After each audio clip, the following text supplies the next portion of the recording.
Did you see what happened when Neil Diamond discovered that Brian, the janitor who cleaned his recording studio every night, was living in his car with his two young children? The music legend followed Brian home one evening without telling him, and what Neil did next made this struggling father break down in tears and changed his family's life forever. The secret act of kindness that Neil kept hidden for years reveals the true character of one of music's biggest stars. Stay until the end. Because this story will restore your faith in humanity and show you that real success is measured by how you treat the people nobody else notices. It was the winter of 2006 in Los Angeles, and Neil Diamond was working on his album Home Before Dark in a private recording studio in the San Fernando Valley. Neil was 65 years old at this point in his career, a living legend who had sold over 130 million records worldwide, written countless classic songs, and performed for millions of fans across decades. He had achieved everything there was to achieve in music, had more money than he could ever spend, and could have easily surrounded himself only with famous people and industry executives. But Neil Diamond had never forgotten where he came from. He was born in Brooklyn to a middle-class Jewish family, and his father was a dry goods merchant who worked long hours to provide for his family. Neil remembered what it was like to worry about money, to see his parents struggle, to understand that not everyone had opportunities handed to them. Even after achieving massive success, Neil made it a point to treat everyone with respect and dignity, from the biggest record executives to the people who cleaned the studios where he worked. The recording studio where Neil was working that winter employed a night janitor named Brian Henderson. Brian was 42 years old, a quiet man who came in every evening after the musicians and producers had left to clean the studios, empty the trash, vacuum the floors, and make sure everything was ready for the next day's sessions. Brian was always polite when he occasionally crossed paths with Neil or other artists who were working late. He would nod hello, say excuse me if he needed to clean an area where someone was working, and then disappear quietly to continue his work. Neil noticed Brian because Neil noticed everyone. He made it a habit to learn the names of everyone who worked in any building where he spent time, from the receptionist to the security guard to the janitor. He believed that everyone's work had value and that everyone deserved to be acknowledged as a human being, not just ignored as part of the invisible staff. So Neil learned Brian's name, and whenever he saw him, he would greet him warmly and ask how he was doing. Brian was always polite but reserved in his responses. He would say he was fine, thank you for asking, and then quickly return to his work. Neil sensed that Brian was carrying something heavy, some burden that made him seem older than his 42 years. There was a sadness in Brian's eyes, a weariness in his movements that spoke of more than just physical exhaustion from cleaning floors all night. One evening in early December, Neil was working late in the studio, perfecting a vocal track for one of his songs. It was after midnight, and most of the staff had gone home hours ago. Neil was alone in the recording booth when he heard the sound of the studio door opening. It was Brian arriving for his night shift. Neil watched through the glass of the recording booth as Brian set down his cleaning supplies and began his routine. As Neil watched, he noticed something that struck him. Brian pulled out a sandwich wrapped in a paper towel from his jacket pocket. It was not a fancy sandwich, just some bread with what looked like a single slice of cheese. Brian ate it quickly, mechanically, like someone who was eating only because they had to, not because they were enjoying it. After finishing the meager sandwich, Brian drank water from the fountain in the hallway and then began his cleaning work. Something about this scene bothered Neil. The sandwich was so simple, so inadequate for someone who was about to do several hours of physical labor. As the way Brian had eaten it, quickly and without pleasure, suggested that it was not a choice but a necessity. Neil's instinct told him that something was wrong in Brian's life, that this man was struggling in ways that went beyond just having a working-class job. Neil finished his recording session, but instead of leaving as he normally would, he stayed in the studio, pretending to review tracks, while actually observing Brian work. He watched as Brian methodically cleaned each room, his movements efficient but tired. When Brian thought no one was watching, his shoulders would slump and his pace would slow, as if he was having to force himself to keep going. Around 2 in the morning, Brian finished his cleaning and prepared to leave. Neil quickly gathered his things and left the studio shortly after Brian, maintaining enough distance that Brian would not notice he was being followed. Neil watched as Brian walked through the parking lot, but instead of getting into a car, Brian walked past all the vehicles and headed toward the street. Neil followed in his car, staying far enough back that Brian would not notice. He watched as Brian walked several blocks and then turned into a parking lot behind a closed grocery store. And there, in the far corner of the lot under a broken streetlight, Neil saw where Brian was going. It was an old beat-up Honda Civic, and as Brian approached it, the back doors opened, and two small children climbed out to greet their father. Neil's heart stopped. Brian was living in his car, and he had children with him. Neil parked his car where he could observe without being seen and watched as Brian hugged his two kids, a boy who looked about 8 years old and a girl who looked about 6.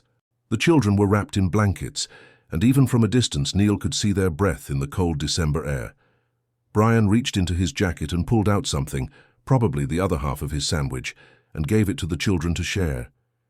Neil sat in his car watching this scene, and tears came to his eyes.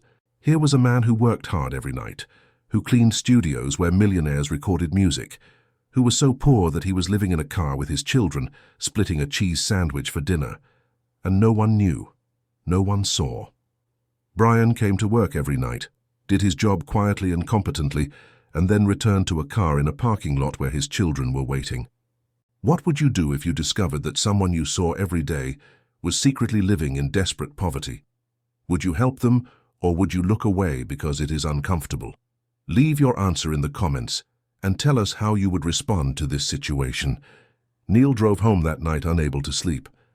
He kept seeing the image of those two children climbing out of that car, kept seeing Brian dividing that pathetic sandwich between them, kept thinking about how cold it must be at night in December sleeping in a car. He knew he had to do something, but he also knew he had to be careful about how he did it. Brian was a proud man, that much was obvious. He had not asked for help, had not complained, had not told anyone about his situation. If Neil approached this wrong, Brian might be too embarrassed to accept help. The next morning, Neil made some calls. He contacted a private investigator he knew and asked him to quietly find out more about Brian's situation. What the investigator discovered over the next few days was heartbreaking. Brian's wife had died 2 years earlier from cancer. She had been the primary breadwinner in the family, working as a nurse while Brian stayed home with the kids. When she died, Brian not only lost his wife but also the family's health insurance and main income. Brian had been unable to keep up with the mortgage payments on their small house while also paying for his wife's funeral and medical bills that insurance had not covered. The house had been foreclosed on 6 months ago. Brian had tried to keep the kids in the same school district by living in his car in the area, working the night shift as a janitor so he could be with his children during the day. He would take them to school in the morning, then try to sleep in his car for a few hours before picking them up in the afternoon. He would spend the evening with them at the library or a park or fast food restaurants where they could sit for a while without anyone bothering them. Then at night, after getting the kids settled in the car with their blankets, he would go to work. Brian was doing all of this on a janitor's salary, which was barely enough to pay for gas and food, let alone save up for an apartment. He was trapped in an impossible situation, working as hard as he could but unable to get ahead enough to change his circumstances. And he was doing it all while trying to protect his children and give them as normal a life as possible, despite living in a car. When Neil heard all of this, he knew exactly what he had to do. He called his accountant and his lawyer and explained what he wanted. Then he went to work setting up a plan. He did not want to just throw money at the problem in a way that would embarrass Brian or make him feel like charity. He wanted to create a solution that would give Brian and his children stability and dignity. A few days later, Neil approached Brian at the studio. He told Brian that he had noticed what a good job Brian did, keeping the studio clean, and that he was impressed by Brian's work ethic and attention to detail.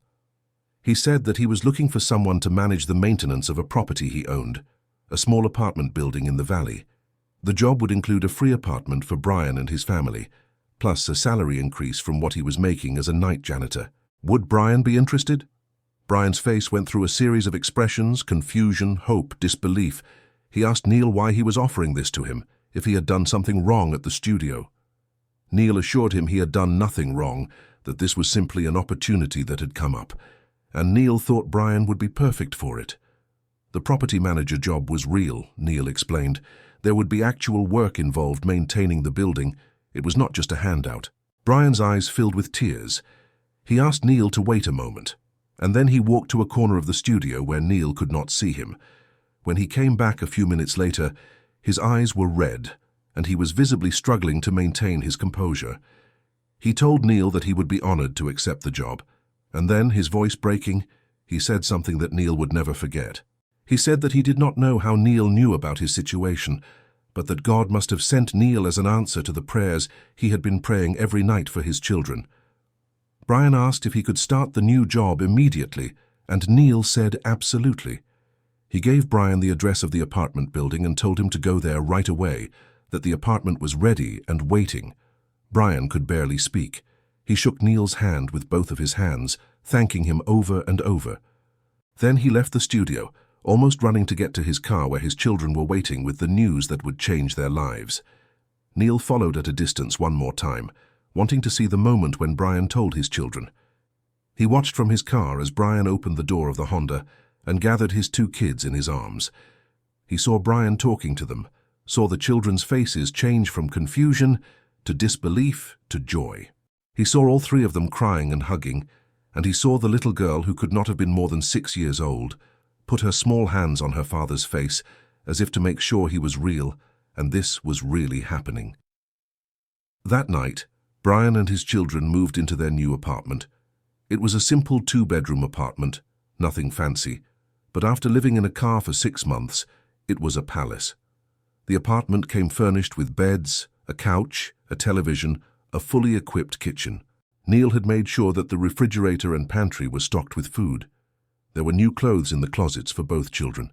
There were toys and books. There was everything a family would need to start over. Brian called Neil the next day, and he could barely get the words out through his tears. He said that his children had slept in real beds for the first time in 6 months, that they had woken up that morning and asked if it was real or if they were dreaming. He said that he did not know how to thank Neil for what he had done, that it was beyond anything he could have hoped for or imagined. Neil told Brian that he did not need thanks, that seeing Brian and his children in a safe home was all the thanks he needed. But he asked Brian for one thing. He asked him to keep this quiet, to not tell anyone about Neil's involvement. Neil did not want publicity or recognition for what he had done. He had done it because it was the right thing to do, not because he wanted credit or praise. Brian agreed to keep Neil's secret. He worked as the property manager for that apartment building for the next several years, taking excellent care of the property and the tenants. His children thrived now that they had stability. The boy, who had been falling behind in school because of the chaos of living in a car, caught up and eventually excelled. The girl, who had been so quiet and withdrawn, became a happy, talkative child again. Both children knew that Mr. Diamond, the famous singer their dad had worked for, had helped them, but they did not fully understand the extent of what he had done until they were older. Neil continued his career, releasing albums, touring, performing for millions of people, but he never mentioned publicly what he had done for Brian and his family. It was not until many years later, after Brian's children had grown and graduated from college and started their own successful lives, that the story began to come out. Brian, wanting the world to know what kind of man Neil Diamond truly was, finally told the story in an interview with a local newspaper. The story quickly spread across social media and news outlets. People were amazed and moved by what Neil had done, by the fact that he had helped this family so completely and so quietly. Journalists tried to interview Neil about it, but he refused to discuss it. In his typically humble way, he said only that he had been fortunate in his life, and that when you see someone in need and you have the ability to help, you help. It is as simple as that. Brian spoke about Neil with deep emotion, saying that Neil had not just given him a job and an apartment, he had given him back his dignity and his hope. He had shown Brian that there were still good people in the world, that not everyone was indifferent to the suffering of others. Brian said that every day for the rest of his life he would be grateful for what Neil had done, and that he had tried to pay it forward by helping others whenever he could. The story of Neil Diamond and Brian teaches us so many important lessons. First, It teaches us about the importance of paying attention to the people around us, especially those who are easy to overlook. Brian could have remained invisible, just another janitor cleaning floors at night while rich and famous people recorded music. But Neil took the time to see him as a human being, to notice the signs that something was wrong, to care enough to find out what was happening. Second, this story teaches us about helping with dignity. Neil did not just give Brian money, which would have been the easy thing to do. He created a situation where Brian could work and earn his way, where he could maintain his pride while accepting help. The job was real. The work was real. Brian was not a charity case, but an employee who earned his apartment and salary. That is help that uplifts rather than diminishes. Third, the story teaches us about doing good without seeking recognition. Neil could have called the press, could have made a big public show of helping this family, could have used it for positive publicity. Instead, he did it quietly and asked Brian to keep it private. He did not need the world to know he was a good person. He knew it in his own heart, and that was enough. Fourth, this story illustrates the ripple effects of kindness. By helping Brian, Neil also helped two children who grew up to become successful, productive adults who contribute to society.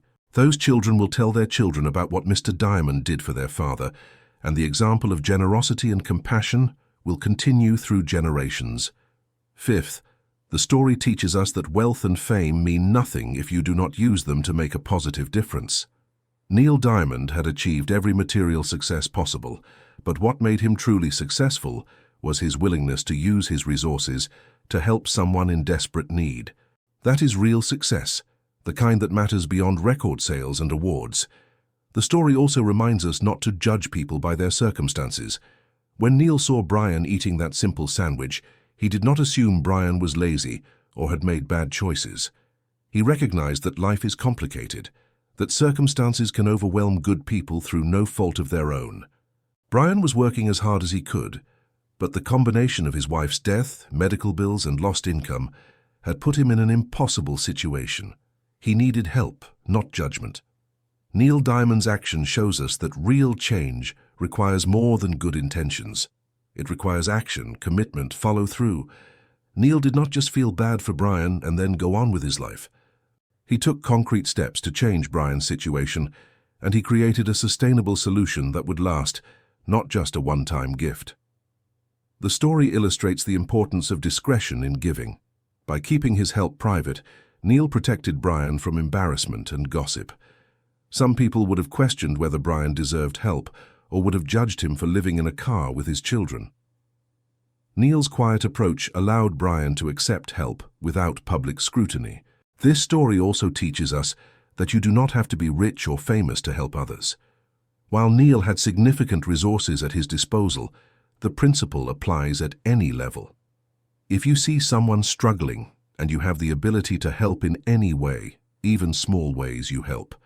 Maybe you cannot offer someone an apartment and a job, but you can offer a meal, a kind word, assistance with something specific, a connection that might lead to opportunities. Looking at Neil Diamond's long career and life, this story fits perfectly with who he has always been. Neil was never one of the flashy, egotistical rock stars. He was always more understated, more focused on the music and the message than on celebrity and image. His songs often dealt with themes of love, connection, struggle, and hope. He sang for the working people, the ordinary folks trying to make it through life. His help for Brian was completely consistent with the values he had always expressed through his music. Brian's children, now adults, have both spoken publicly about what Neil Diamond did for their family. They said that at the time, when they were young, they did not fully understand how desperate their situation had been, or how unlikely it was that someone would help them the way Neil did. But as adults looking back, they realized that they were living a miracle, that without Neil's intervention their lives would have been completely different and probably much harder. The boy, now a man in his 30s, became a teacher, wanting to help children the way he felt Mr. Diamond had helped him. The girl, now a woman in her early 30s, became a social worker focusing on helping homeless families, directly inspired by her own family's experience. Both credit Neil Diamond, not just with giving them a home, but with showing them through his example that success means nothing if you do not use it to help others. Thank you for listening to this beautiful true story of compassion, dignity, and life-changing kindness. I hope it has inspired you to pay attention to the people around you who might be struggling in silence, to help when you can, and to do so with the kind of dignity and discretion that respects the humanity of those you are helping. Remember, Neil Diamond did not wait for someone else to help Brian. He did not assume someone else would handle it. He saw a need and he acted. That is what real character looks like. Subscribe to this channel for more inspiring true stories about the real lives of legendary artists. And remember that the measure of a person is not in how they treat those who can help them, but in how they treat those who need their help. God bless you all.